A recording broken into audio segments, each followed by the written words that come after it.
গরম ভাতে যদি এই ধরনের একটা ভর্তা থাকে আমার মনে হয় সেদিন ভাতটা একটু বেশি খাওয়া যাবে। ফ্রিজ থেকে বের করে দেখলাম পটলগুলো পেকে গেছে। ভাবলাম কি করা যায়, তখন মনে পড়ে গেল ছোটবেলায় মা আমাদের পটলের ভর্তা বানিয়ে খাওয়াতো। তো ভাবলাম চলো আজ সেটাই বানিয়ে ফেলি। পটলগুলো এভাবে ঘষে নিয়েছি ওপরটা, ঘষে ভালোভাবে পরিষ্কার করে নেব। এই দেখুন পরিষ্কার করা হয়ে গেছে। এবার মাঝ বরাবর অর্ধেক করে কেটে নেব। এইভাবে এভাবে আমি সমস্ত পটলগুলো কিন্তু অর্ধেক করে কেটে নেব। পটলগুলো আমার কাটা হয়ে গেছে। এবার পরিমাণ মতো লবণ আর একটু মতো হলুদ দিয়ে এটা ভালোভাবে মাখিয়ে নেব।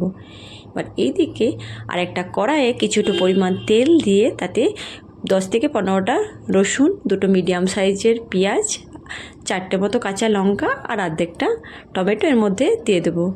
আর দেবো লবণ হলুদ মাখা পটলগুলো। এবার সবগুলো একটু ভালোভাবে ভেজে নেব, মানে ডিপ ভাজবো না, কিন্তু হালকা করে ভেজে নেব ঢাকনা বন্ধ করে।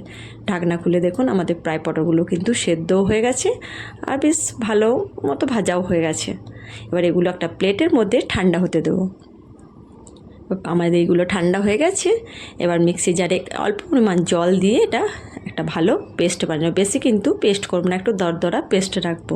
এবার যে কড়াইটাতে পটলগুলো ভেজে নিয়েছিলাম সেই কড়াইটার মধ্যে কিছুটা পরিমাণ তেল আর 1 চামচ মতো কালো জিরে দিয়ে ওই পেস্টটা দিয়ে বেশ ভালো করে নাড়াচাড়া করে ভেজে নিতে হবে। এই ধরুন কড়াই থেকে যখন আমাদের পেস্টটা ছেড়ে আসবে তখন আমাদের ভর্তা কিন্তু একদম রেডি হয়ে গেছে। প্লেটে গরম ভাত রেডি করে তাতে ভর্তাটা উপর থেকে দিয়ে একটু শুকনো লঙ্কা হোক বা কাঁচা লঙ্কা আলাদা জায়গায় গরম করে আর উপর থেকে গরম তেলটা দিয়ে মাখিয়ে খেলে কী যে অপরূপ স্বাদ বলে বোঝাতে পারবো না, না খেলে কিন্তু। তো চলুন আজকে পর্যন্ত এখানেই, আবার দেখা হচ্ছে নতুন রেসিপি নিয়ে।